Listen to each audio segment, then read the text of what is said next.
देखिए, हर आदमी के पास जमीन, मकान, खेत, पैसा, गहना, वाहन, गाड़ी, तो ये सबके पास होता है।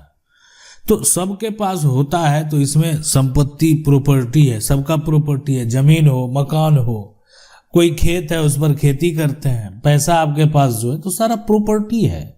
अब इसमें दो प्रकार का प्रॉपर्टी है, एक चल संपत्ति हो गया, दूसरा अचल संपत्ति हो गया। अब दोनों के लिए ट्रांसफर ऑफ प्रॉपर्टी एक्ट कानून बना हुआ। अब आज से ये कानून नहीं है, यानी अगर ये बात करें सबसे पहले 1882 का ये कानून है, ट्रांसफर ऑफ प्रॉपर्टी एक्ट। समझ सकते हैं कितना पुराना कानून, और इसी कानून को आज भी फॉलो करते हैं। यानी चल में अगर बात करें ना, पैसा, गहना, वाहन हो गया, और अचल संपत्ति जो है वो जमीन, मकान, खेत है। कानून है ट्रांसफर ऑफ प्रॉपर्टी एक्ट। ये जो कानून है, ये इसका ड्राफ्ट जो है, आप समझ सकते हैं कितना पहले तैयार हुआ होगा। तो ड्राफ्ट तो इसका तैयार किया गया था 1877 में ही, लेकिन अब ब्रिटिश संसद द्वारा, ब्रिटिश काल था, अंग्रेजों का शासन था देश, तो उन्हीं के द्वारा कानून बनाया जाता था। तो ब्रिटिश संसद के द्वारा जो है 1882 में, यानी 1 जुलाई 1882 को ये पूरा देश में कानून आ गया, ट्रांसफर ऑफ प्रॉपर्टी एक्ट। लेकिन ये जो कानून आया है, इसमें आपके क्या अधिकार है? ये तो हो गया कि कब आया। अब इसमें बहुत सारा नियम कानून लगा दिया गया। आप जो है प्रॉपर्टी को कैसे ट्रांसफर कर सकते हैं, आप कैसे किसी को संपत्ति दे सकते हैं। तो आखिर मौखिक तौर पर ऐसा चीज तो है नहीं कि दे देंगे, खर्च कर देगा। हम अगर कोई ऐसा जमीन, खेत है, किसी को दे रहे हैं, तो मौखिक तौर पर अगर दे रहे हैं तो कभी मुकर जाएंगे। लेकिन अगर एक बार लिखित तौर पर दे देते हैं तो बाद में उससे भी मुकर सकते हैं। तो ऐसा करते हैं कि उसके लिए कानूनी प्रक्रिया है। आप जो लिखित तौर पर देंगे, उसका पूरा एक तरह से जो है ना, कानूनी दस्तावेज देख सकते हैं, उसका कानूनी दस्तावेज तैयार होगा। और ये कानूनी दस्तावेज जो होगा वो एक साक्ष्य होगा कि एक, मान लेते हैं ये जो पति हैं, ये अपने पत्नी के नाम संपत्ति कर रहे हैं। पति हैं ये, और ये इनकी पत्नी है, और ये इनके वकील हैं। तो ये हो गया साक्ष्य, एक हो गया प्रूफ। ये पूरा इस बात को समझें। तो ये कानून जो है वो बनाना जरूरी था, और कानून जो बनाना जरूरी था ना, अगर किसी को जो संपत्ति है, जमीन है, अगर किसी को क्या करना है, वैध यहाँ पर जो है ट्रांसफर, जमीन बेचना ही है, तो अगर यहाँ पर जो है ट्रांसफर करना है, ट्रांसफर किसी को भी, तो इसके लिए इसमें जो है नियम और कानून बनाए गए। नियम और कानून जो है यानी बना हुआ है कि आखिर आप कैसे करेंगे, क्या क्या करना पड़ेगा, और इससे होगा क्या, इससे धोखाधड़ी। कानून तो इसीलिए, लेकिन लोगों के बचाव के लिए बनाया जाता है कि जो एक तरह से लोग हैं ना, तो वो लोगों का बचाव हो सके। तो धोखाधड़ी यहाँ पर जो है, यहाँ पर रोकने का प्रयास, तो यही प्रयास था, धोखाधड़ी नहीं हो। अब जमीन में कौन होता है? जमीन की अगर बात करें, मकान की अगर बात करें, दुकान की अगर बात करें, तो एक होता है यहाँ पर खरीदार।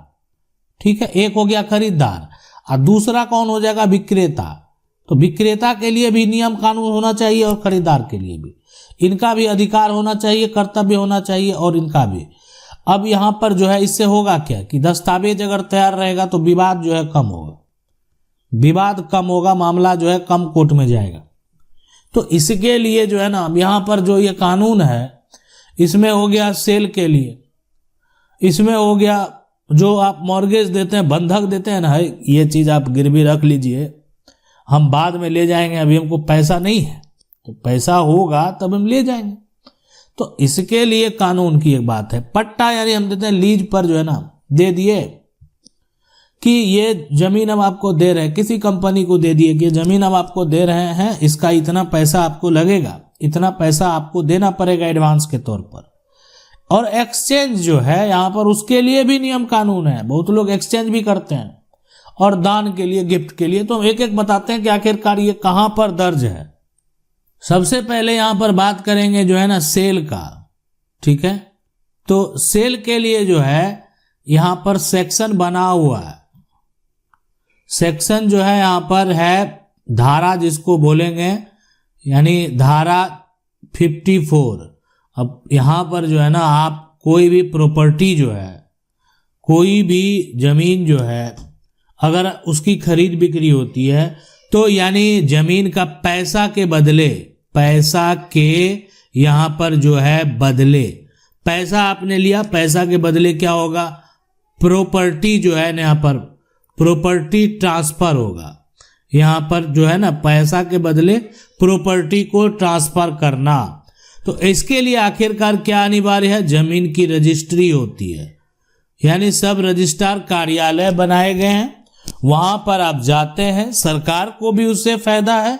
सरकार जो है यहाँ पर टैक्स लेने का काम करती है, तो इसमें सरकार को फायदा है कि जमीन की खरीद बिक्री होगी, प्रॉपर्टी की खरीद बिक्री होगी, हम टैक्स लेंगे। लोग अगर बड़ा कोई सामान खरीदेंगे, हम टैक्स लेंगे, तो सरकार को ये फायदा है। तो ये हो गया। उसके बाद साथ साथ जमीन का जो है ये क्या ट्रांसफर हो जाता है, जैसे ही जमीन प्रॉपर्टी को कोई ट्रांसफर कर दिया, कब्जा हो जो है पोजीशन ट्रांसफर हो जाता है, और साथ में जमीन का यहाँ पर मालिकाना जो हक है वो ट्रांसफर हो जाता है। अब ये दोनों यानी जो जमीन के विक्रेता उनको छोड़ना पड़ेगा, आप छोड़कर हट जाइए, अब आपका कानूनी तौर पर यहाँ पर किसी प्रकार का कोई भी अधिकार नहीं है।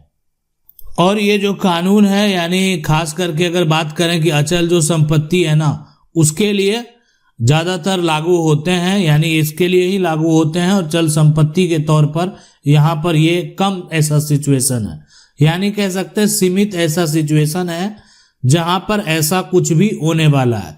यानी ये जो धारा है सेक्शन 54, तो ये यही हो गया कि आप जो है एक धारा 54 जो है आखिरकार क्या कहती है कि यहाँ पर हो गया कि आप पैसा लेते हैं और पैसे के बदले आप अपनी प्रॉपर्टी को सेल करते हैं, और यहाँ पर जमीन की रजिस्ट्री होती है।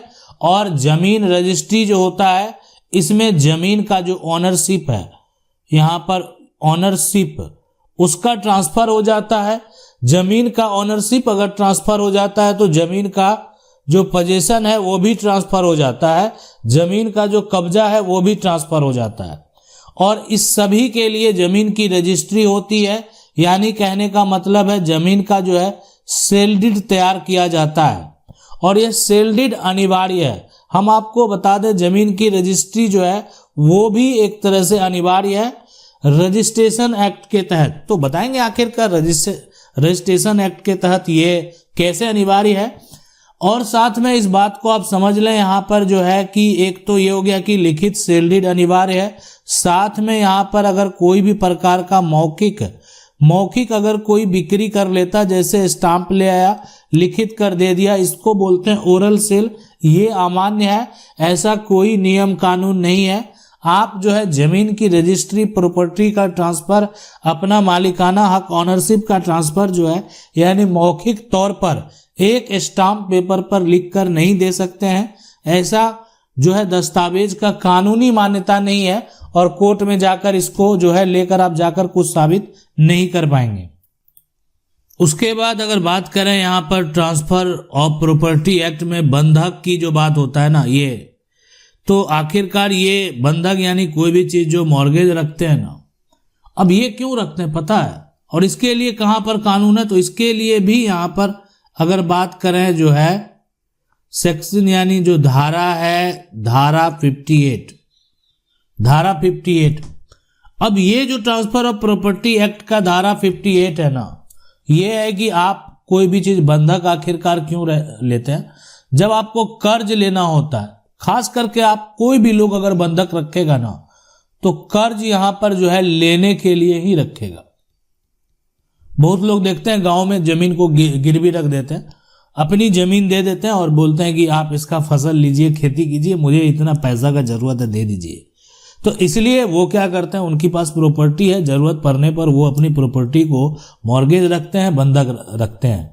लेकिन आखिरकार कानूनी तरीके से भी बंधक रखा जाता है। ये तो हो गया मौखिक तौर पर लोग रख लेते हैं, लेकिन जो है होना चाहिए कानूनी तरीके से। तो ये जो मॉर्गेज है यानी ये भविष्य का सुरक्षा के लिए है, और खास करके बैंक से अगर किसी को लोन लेना होता है तो वो क्या करते हैं, अपनी प्रॉपर्टी को, अपनी जमीन को जाकर मॉर्गेज रखते हैं। तो और ये बैंक को भी लगता है कि नहीं, एक तरह से सिक्योर है, अगर जो है ये पैसा नहीं देता है व्यक्ति, तो हम जो है मान लेते हैं कि ये जो है एक कह सकते हैं मॉर्गेज का यहाँ पर अगर कोई भी दस्तावेज बन जाता है। ठीक है, तो ये हो गया ना कि मॉर्गेज तैयार है, और कल को अगर आप ये लोग पैसे नहीं देते हैं तो ये जो मॉर्गेज रखे हैं इनकी मॉर्गेज जो है उसको जब्त कर लिया जाएगा। और खासकर जो ये कानूनी तरीके से मॉर्गेज होता है ना, ये सिर्फ होता है कौन सा, अचल संपत्ति, यानी केवल जमीन, मकान, खेत, ये सब आप क्या करेंगे, इसके जो है इसको मॉर्गेज रख दिए, और इसके कागजात के आधार पर जो डॉक्यूमेंट है, उस डॉक्यूमेंट के आधार पर आपको क्या हो गया कि कर्ज दे दिया गया।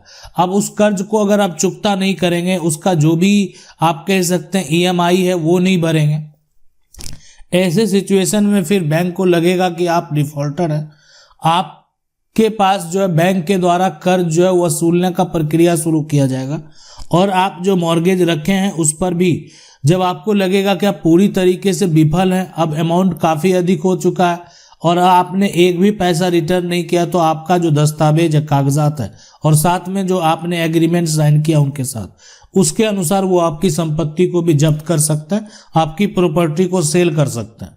इसलिए इस तरह का बैंक का जो मॉर्गेज होता है ना, उनका जो लोन कह सकते हैं एक तरह से लोन सुरक्षा है, लोन की सुरक्षा है उनकी, वो अपनी सुरक्षा कैसे करेंगे, और साथ में जो भी एक तरह से बैंक को भरोसा भी बनता है।